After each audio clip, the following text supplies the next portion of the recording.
여러분과 함께 또 주일 오후 예배를 함께 할 수 있어서 또 기쁘고 감사하고요. 오늘 에스겔서 8장 말씀을 통해서 속까지 썩었다. 속이 안 썩어야 되는데 우리 성도님들 신앙생활하면서 아유 속상해 속상해 속 참 많이 상하지 않습니까? 이렇게 사람 만나고 또 이 세상을 살아가는 데 있어서 속상하지 않고 살아가는 사람이 어디 있을까 싶은 마음이 듭니다. 오늘 내용은 이제 속까지 썩었다라는 내용으로 우리가 말씀을 좀 봤으면 좋겠는데, 에스겔은 선지서 내용이에요. 그러니까 하나님께서 선지자를 딱 내세울 때는 지금 썩었기 때문에 말씀과 같은, 이제 성경에서 소금이라고 하면 말씀이거든요. 말씀은 변하지 않는 게, 이렇게 소금을 딱 선지자에게 줘서 말씀을 줘서 썩어가는 이 세상 가운데 이렇게 썩지 않도록 이렇게 보내는 사람을 두고 선지자라고 하는 거예요. 속까지 썩는 걸 그대로 두면 진짜 버려야 되잖아요. 근데 버리지 않고 살리기 위해서 누구를 보냅니까? 소금을 보내고 또 선지자를 보낸다. 그래서 하나하나 따져보면 하나님은 그 어떤 상황 가운데서 우리에게 사랑으로 다가오시는 것을 보게 됩니다. 에스겔 오늘 우리는 8장을 보고 있는데, 에스겔은 1장 말씀 가운데 보면 나이가 30살이었습니다. 30살에 환상을 보았습니다. 어떤 환상을 보았냐면 1장에 내놓은 환상은 하늘이 열리는 환상을 보았어요. 하늘이 열리고, 그리고 그 이스라엘 백성들이 지금 에스겔과 함께 이스라엘 나라 팔레스타인 땅에 있다가 지금으로 하면 우리 이란과 또 일본이 축구했다 하지 않습니까? 경기가 어떻게 되는지 저는 잘 모르지만 그 이란, 바벨론 땅 있잖아요. 그 바벨론 땅에 포로로 잡혀갖고 이스라엘 백성들 가운데 좀 유능하고 또 장인들 있잖아요. 머리 좋고 기술력 있는 사람들은 다 빼가지고 거기에 집단 이렇게 수용소를 만들었거든요. 참 처량하잖아요. 내 인생이 왜 이렇게 끌려왔을까? 그래서 시킨 대로 이제 살아가는 인생, 기쁨도 없고 웃음도 없는데, 그때 하나님께서 그 집단 정착촌 가운데 하나님께서 에스겔을 집어넣어놨거든요. 에스겔이 해주는 말로 하나님 집어넣어 주셔가지고 사람들이 더 우울하지 아니하고 힘을 낼 수 있도록 이렇게 말씀을 주셨는데, 에스겔이 그때 그발강가에 있다가 하늘을 보는데, 우리 가끔씩 하늘을 보아야 되잖아요. 하늘을 보는데 하늘이 열렸어요. 하늘에서 구멍이 나더니 하늘이 쫙 열리는, 이런 것은 100만 분의 1 정도 아무나 보는 건 아니에요. 하나님께서 특별히 그 사람, 여러분 지구가 돌아가는 소리 있잖아요. 여러분 듣고 싶으세요? 하나님의 눈으로 다 보고 싶으세요? 눈 타고 귀 터집니다. 고문할 때 있잖아요. 우리가 60Hz에서 2만 Hz까지 소리를 들리는데, 이 소리를 갖다가 막 지구가 쾅쾅쾅쾅 돌아가는 그 엄청난 소리를 있잖아요. 귀에다가 주파수를 높게, 가청 주파수보다 훨씬 더 우리가 높은 주파수를 들으면 고막이 찢어지고 터져버려요. 그러니까 우리가 감당할 수 없는 하나님 크기의 역사를 귀에다 담든지 눈에다 넣으면 사람이 눈이 터지든지 귀가 터져버려서 그거 완전히 힘들거든요. 완전 고문이에요. 사람 죽는 거예요. 근데 하나님께서 안 죽도록 하시면서 눈을 열어서 하나님의 세계를 보여주셔. 하늘이 열리는데 그 집단 수용소 절망 가운데 하나님께서 그 하나님의 천국과 보좌, 하나님 정부 있잖아요. 정부. 하나님도 정부 조직 있잖아요. 그래서 하나님 보좌가 있고 보좌 주변 가운데 24장로들이 있고 놀라운 스랍이 있던 그 생물과 같은 천사들이 있는데, 그 하나님의 보좌가 밑에 4개의 바퀴 있잖아요. 바퀴로 있으면서 하나님 보좌가 갑자기 유다에 있지 아니하고 그 절망적인 그들과 함께하고 있다는 것을 이렇게 눈을 열어서, 하늘을 열어서 보여준 환상을 에스겔 1장에 또 담았고요. 오늘 말씀은 또 성경을 보시는 분들은 몇몇 학자들은 알아요. 학자들은 오늘 내용을 뭐라고 하느냐면 성전 환상이라고 합니다. 지금 에스겔은 지금 30세 때 1장에서 하늘이 열리는 환상을 보았고, 정확하게 14개월 이후 가운데, 그러니까 한 31세 반 정도 되었을 때 다시 환상을 보았는데 갑자기 그때 보좌에 계신 분, 하나님은 불이시거든요. 이게 신비적인 게 아니라 실질적으로 환상을 본 성경의 기자들이 불로서 기록하고 있는데 그때 1장에 봤던 예수 그리스도의 하나님의 그 모습이 불로 이글이글 타고 있는데 위에는 불이고요. 그리고 하체가 보좌에 앉으셨는데 형상이 정확하게 안 드러나요. 불이 이글거리는 모습으로 나타나고 근데 하체가 조금 드러났는데 불에 단 쇠와 같은, 쇠가 불에 집으면 벌거지 않습니까? 그래서 성경 긁고 불에 단 쇠, 불에 달구어진 쇠와 같은 모습이 그 사람의 형상으로 된 하체로 되어 있다. 오늘 그 내용도 지금 에스겔이 31.5세 때 이 내용을 본 거예요. 또 하나님의 형상을, 불 같은 하나님의 모습을 보았고 갑자기 하나님의 손이 나오는데 하나님의 손이 이렇게 나와서 에스겔의 머리를 한번 딱 낚아채는 거예요. 에스겔의 머리를 딱 낚아채는, 영이신 하나님의 불같은 손이 에스겔의 머리를 터치해서 한 움큼을 잡고 당기는데 몸은 바벨론에 있는데 그의 영이 성령에 이끌려서 어디로 순간 이동을 하느냐면 성경에 아주 독특한 표현도 있죠. 실질적인, 이것이 그냥 상징이 아니라 실질적으로 몸은 여기 있는데 하나님의 영이 임해서 불이 나와서 손이 나와서 에스겔을 어디로 냐면 예루살렘으로 데리고 갑니다. 우리 8장 1절 2절 한번 볼까요? 읽습니다. 이런 의미를 가지고 보면 성경이 다시 보일 겁니다. 시작. 여섯째 해 여섯째 달 초대새 나는 집에 앉았고 유다의 장로들은 내 앞에, 실제죠. 주 여호와의 권능이 거기서 내게 내리기로. 2절 내가 보니 불같은 형상이 있더라. 그 허리 아래의 모양은 불 같고 허리 위에는 광채가 나서 단쇠 같은데. 3절입니다. 그가 손 같은 것을 펴서 내 머리털 한 모슴을 잡으며 주의 영이 나를 들어 천지 사이로 올리시고 하나님의 환상 가운데 나를 이끌어 예루살렘으로, 여기 잠깐만요, 예루살렘으로 확 데리고 갑니다. 저는 가능한 설교를 충분히 이해되어서 성경 그대로 전달. 근데 이해가 안 되고 성경 읽으면 그냥 안 들리는데 이해가 된 사람이 성경을 읽어주면 성도들이 많이 열리거든요. 이렇게 열려요. 성경 그 자체만 설명을 해줘도 그 언어, 알고 언어를 펼치면 이게 언어 가운데 능력이 있습니다. 그래서 성경 그대로입니다. 그래 됐는데 이제 왜 이런 걸 하냐면 하나님께서 고민이 있을 거 아닙니까? 왜 우리를 하나님 이렇게 버리셨습니까? 우리 사업도 안 되는 것 같고 집안도 안 되는 것 같고, 예를 들어서 에스겔과 포함되어 있는 이스라엘 백성들의 형편이 어쩌면 절망적인 형편이죠. 끝장난 것처럼 보이잖아요. 계속 채찍에서 일을 해야 되고 수고해도 맞는 것은 등에 채찍밖에 없고 돈은 없고 이산가족 뿔뿔이 흩어져 있고 소망이 없지 않습니까? 그 하나님은 있다고 하는데 그 하나님이 진짜 믿어야 될지 굉장히 엄청난 고민일 것 아니겠어요? 근데 그때 하나님께서 에스겔에 환상을 주시는 거예요. 지칠만 할 때 환상을, 말씀을 주셔가지고 백성들을 자꾸 또 복돋는 역사를 하죠. 그러면서 왜 너희들이 여기 있는지 아니?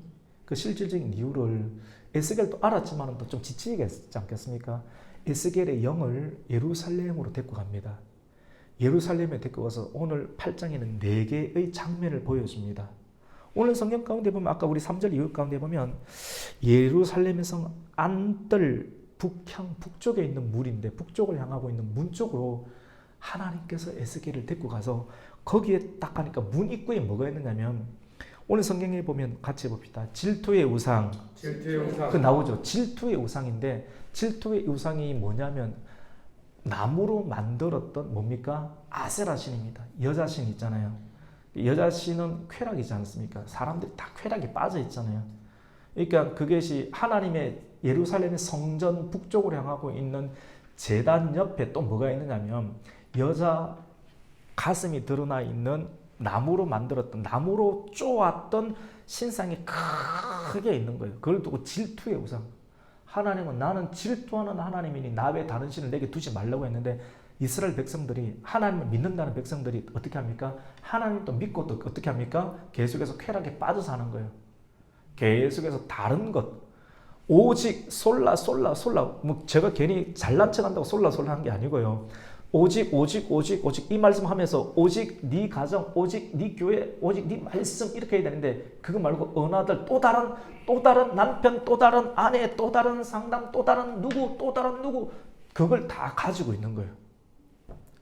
그걸 가지고 있는 이스라엘 형편을 우리에게 지금 에스겔 말씀을 통해서 전해주고 있는 거예요. 왜 너희들이 지금 여기까지 끌려왔는지 아느냐? 그래서 인격적으로 해도 너희는 듣지 않았지? 왜냐하면 너희 안에 성전은 사람의 마음 아니지 않습니까? 그들의 실질적인 예루살렘의 성전을 보여주면서 오늘날 시대 그 성전은 성도들의 사람들의 마음판 아니잖아요. 이 마음 안에 뭐가 있다는 겁니까? 하나님을 예배하는 예배의 단도 있고 또 뭐가 있다니까? 목상으로 만들었던 질투의 우상 뭐가 있습니까? 쾌락의 신이 무엇입니까? 같이 있다라고 하는 것. 그 내용은 오늘 지금 5절이지 않습니까? 우리 5절 말씀 같이 읽습니다. 시작. 그가 내게 이르시되 인자야 이제 너는 눈을 들어 북쪽을 바라보라 하시기로 내가 눈을 들어 북쪽을 바라보니 제단 문 어기 북쪽에 그 질투의 우상이 있다. 보니까 에스겔도 진짜 할 말 없지 않습니까? 하나님 우리한테 너무한 거 아닙니까? 이렇게 하는데 이 우상이 하나님의 임재도 같이 있으면서 우리는 5절을 읽었지만 4절을 보면 하나님의 영광이 거기도 있어요. 영광도 있는데 영광을 보면서도 딴짓하는 거예요. 딴살림을 계속해서 차리고 있는 이게 그 사람들만의 형편입니까? 오늘날 이 시대의 가정과 형편은 안 그렇습니까, 여러분? 그 말씀을 찌르는 거예요. 우리는 좀 찔려야 돼요. 근데 우리 권사님들이 그 딴살림 차리겠습니까? 하지만도 이 시대에 수많은 백성들, 교회 번듯하게 보이지만 많은 사람들 안에 보이지 않는 이러한 질투의 우상들이 있다라고 하는 것을 성경은 우리에게 선지자의 관점으로 말씀하고 있는 거예요. 그때 주님의 음성이 들립니다. 인자야 이것만 있는 줄 아느냐? 더 기가 막힌 일을 내가 보여줄게. 주님이 인자야. 그리고 예루살렘 성 있잖아요. 뜰. 누구든지 성전 문 뜰이 있지 않습니까? 뜰의 문에 딱 데리고 갑니다.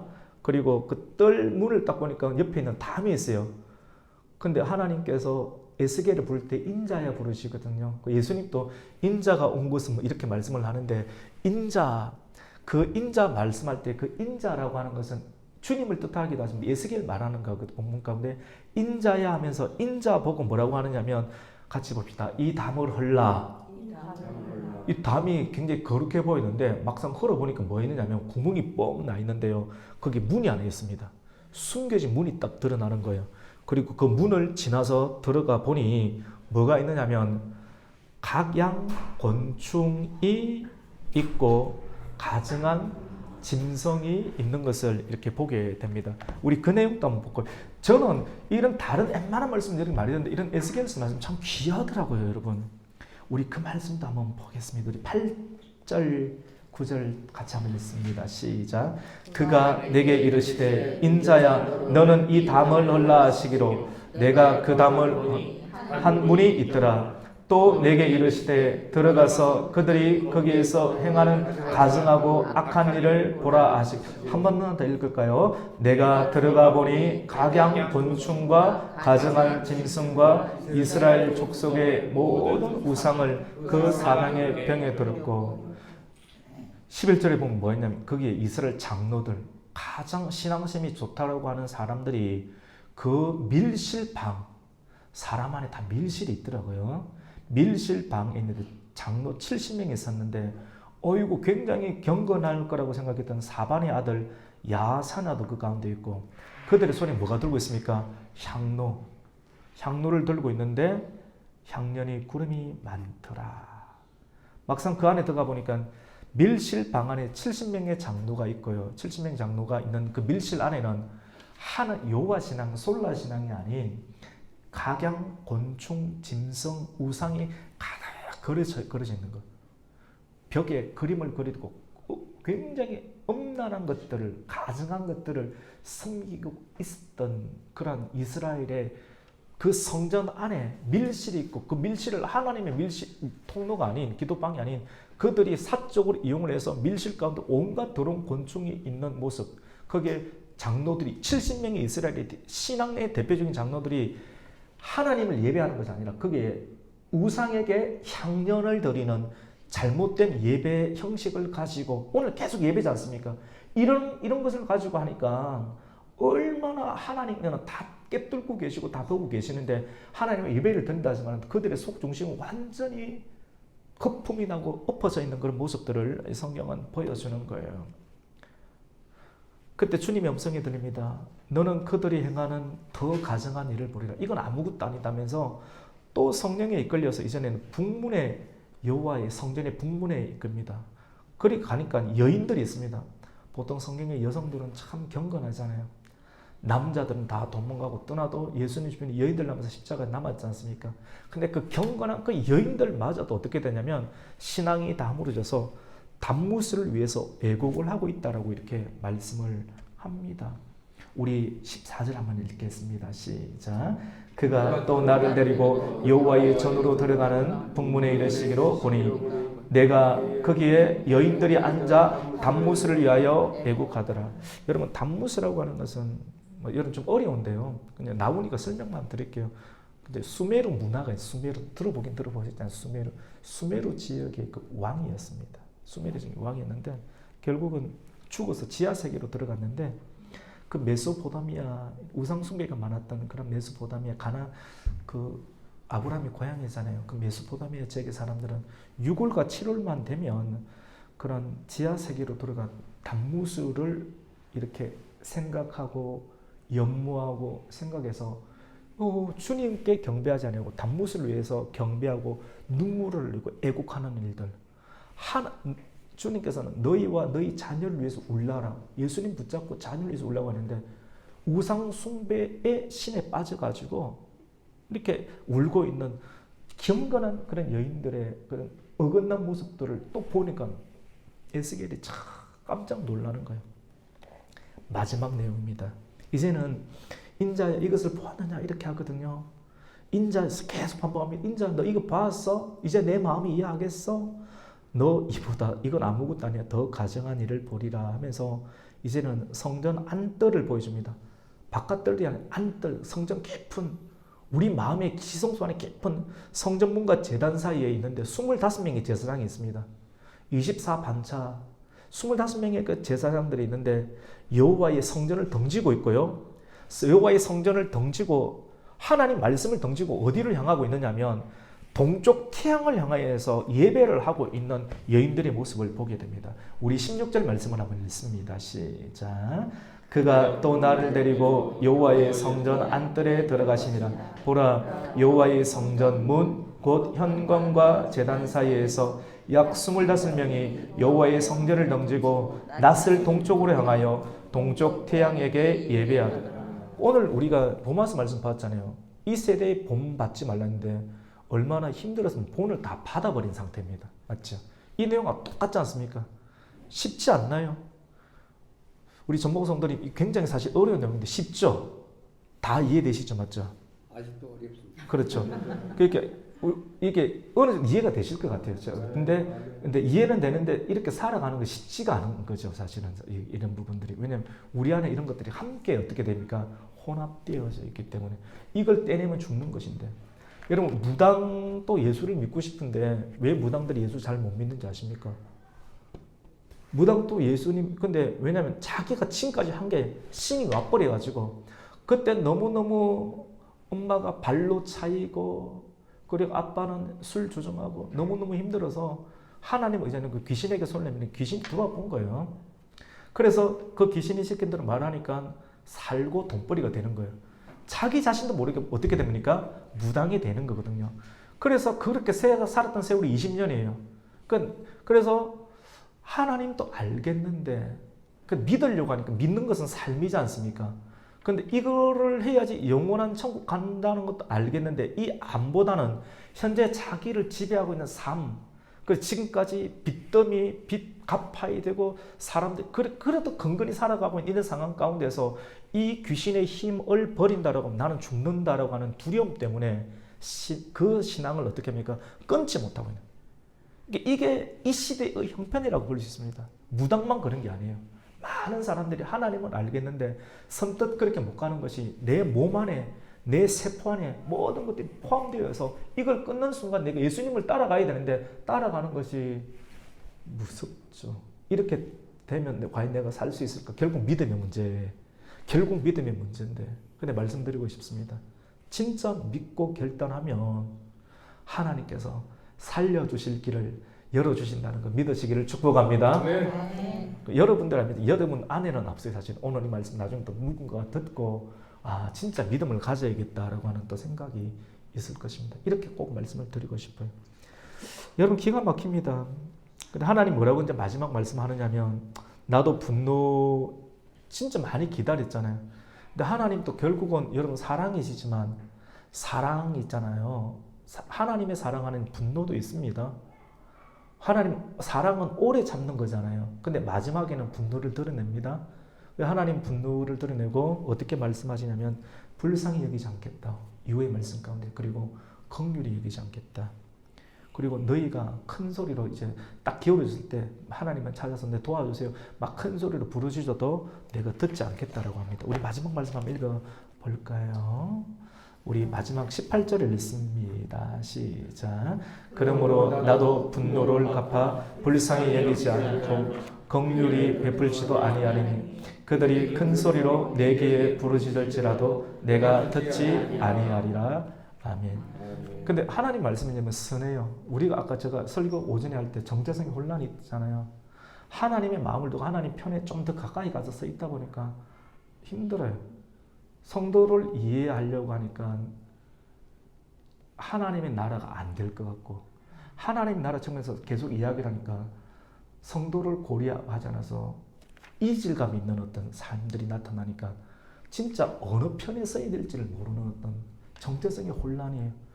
모이게 힘쓰라고 하는데, 모이게 힘쓰라고 하면 하나님께서 그 모이게 힘쓰라고 하는 말이 좀 지켜주셔가지고 사업도 되게 하시고 뭐 어떻게 해야 되는데, 모였는데 말씀대로 모였는데 직장이 깨지기도 하고 나라에 잡혀가기도 하고 교회가 이상하게 먹칠이 당하기도 하면 누가 교회로 오겠습니까? 그러니까 사람들이 어떻게 됩니까?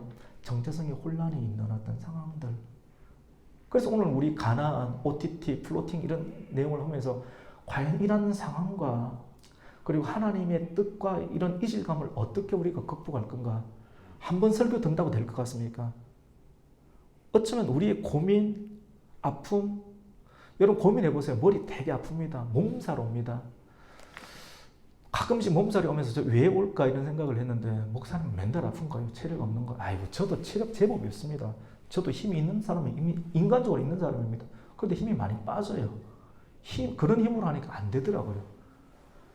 다니엘도 하나님의 계시의 말씀이 왔을 때, 그 말씀을 깨달았을 때 며칠을 알아 누웠다라고 말씀하는 걸 다니엘서 말씀 있지 않습니까? 야, 이거 어떻게 해야 되는가? 끙끙 앓는 거예요. 앓고 앓다가 그런 마음들, 그런 고민들이 우리에게 있는 것을 봅니다. 그래서 오늘 이 말씀을 통해서 너는 나 외에 다른 신을 두지 말라. 어디에 두냐면 우리 마음 안에 두는 거예요. 그리고 성전 안에 두고, 오늘 말씀을 통해서 간단하게 정리하겠습니다. 우상을 제거하고 또 하나님을 두십시오. 그리고 하나님 말씀을 두고 그렇게 살면 하나님께서 성도들의 가정 가운데 생명의 빛을 날마다 비치게 하는 역사가 있게 될 줄로 믿습니다. 아멘. 이런 말씀 붙잡고 계속 이렇게 말씀을 들어야 돼요. 듣고 또 변화시키고, 듣고 갈등이 있거든요. 여러분 많은 말씀 예배 가운데 우리 좀 목사님도 저한테 붙잡혀서 이렇게 계셨는데, 사실은 말씀 들으면 있잖아요. 좋은 것만 있는 게 아니고요. 갈등이 상당히 세게 됩니다. 근데 오늘 말씀 중에 이 문장을 읽고 이제 해석을 해주셨는데, 네. 해석 안 하면 이게 무슨 뜻인지 설교 많이 듣는 사람도 몰라요. 이 에스겔 이런 내용 아는 사람 거의 없어요. 제가 이야기하지 않습니까? 또 리더십적이고 성공하고 이런 메시지로만 대부분 물들어 있지, 진짜 하나님의 가치 있는 오른편에 있는 말씀을 성도들이 많이 안 들으려고 하고, 들으면 싫어하기 때문에 설교자들도 많이 피하는 시대지 않습니까? 그러니까 성도들에게 많이 안 노출되어 있어요. 그리고 다 예배를 드리자고 하지만 다 못 드리지 않습니까? 그러면 드린 사람은 괜찮고 안 드린 사람은 또 안 될 사람이다 할 수가 없지 않습니까? 그러니까 이게 다 드러낼 수가 없어요. 이게 그래서 해석을, 그래서 새벽 기도 또는 수요 예배 또 주일 오후 예배 내용은 있는 그대로 설명을 해드린 내용이 참 많지요. 잘 못 알아듣죠. 그래서 그래서 여러분 믿음의 갈등이 있을 때 말씀을 들으면 같이 봅시다. 믿음의 갈등이 있습니다. 믿음의 갈등이 있습니다. 이게 좋은 거예요. 믿음의 갈등이 있을 때 생각 많이 해보세요. 해볼 만큼 해보세요. 답 안 나요. 딱 두 가지입니다. 하다가 아이고 요교에 있다가 잡히겠네. 도망가지 마시고요.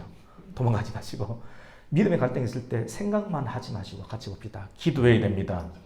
기도하면 성령이 그 사람을 이끌고 에스겔을 이끌고 보여주고 하나님 편을 계속 이끌고 가시는 것처럼 내가 생각하면 도망가지지만도 기도하면 성령께서 이끌어 주시어서 첼로이트 새 마음을 받고 변화를 입고 분별해서 이 시대를 살아갈 수 있는 은혜를 주시게 될 줄로 믿습니다. 이런 은혜가 우리 모든 성도들에게 있기를 예수님의 이름으로 축복합니다. 아멘. 하나님 감사합니다. 우리 귀한 성도님들과 또 좋은 예배를 드리고 에스겔서 말씀을 있는 그대로 하나님의 원뜻 그대로 잘 설명하고 들을 수 있는 시간을 가졌습니다. 아주 기본적인 말씀이었습니다. 있는 그대로 말씀이었습니다. 이 말씀 받고 우리가 소금의 역할을 가지고 이 세상에 들어가서 많은 사람들을 살리고 나도 살고 누군가도 살리는 인생 되게 하여 주시옵소서. 예수님의 이름으로 기도드립니다. 아멘. 아유 우리 전봉성들이 아멘을 깊이 이렇게 콕 속에서 나오는 아멘을. 근데 목회자의 기쁨은 이런 데 있는 것 같습니다. 우리 마지막 찬송 315장 내 주 되신 주를 찬송하고 찬송하겠습니다.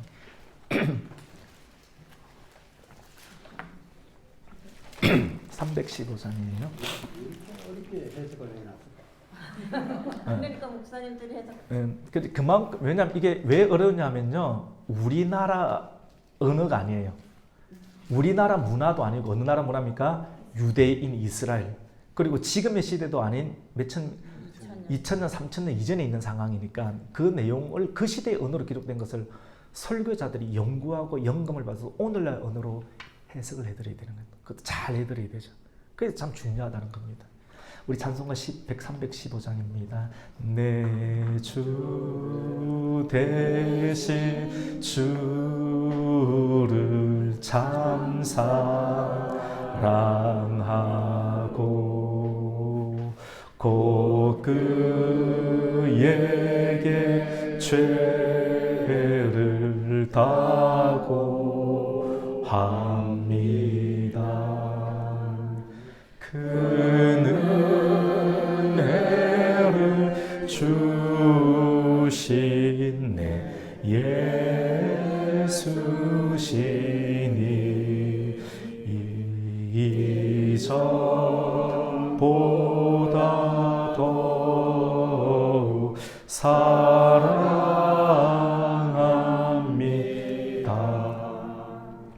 주 날 사랑하사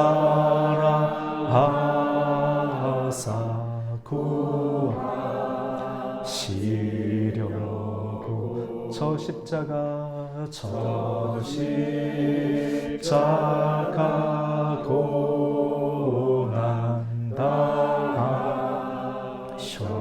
고난당하셨도다. 그가 시간 쓰신 내 주 배우니 이전보다 더 사랑합니다. 내 평생의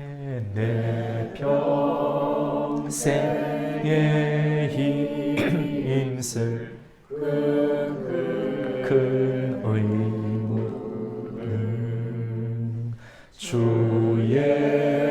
예수의 덕을 늘 기리라. 숨질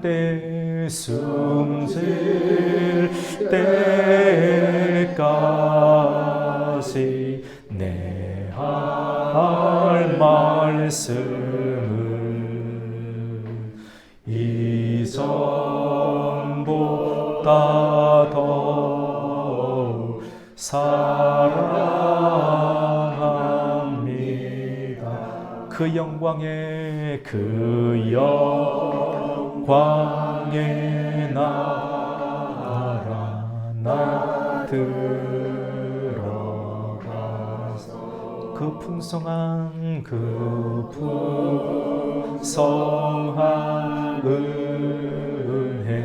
은혜를 감사하리. 금멸유관을 금멸유관 쓰고 나 찬송할 말리서보다 더욱 사랑합니다.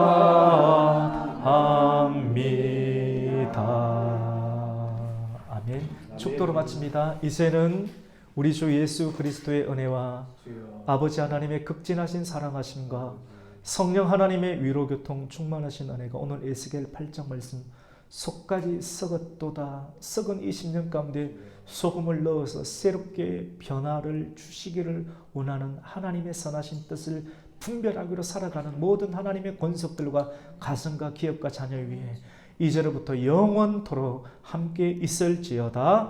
아멘.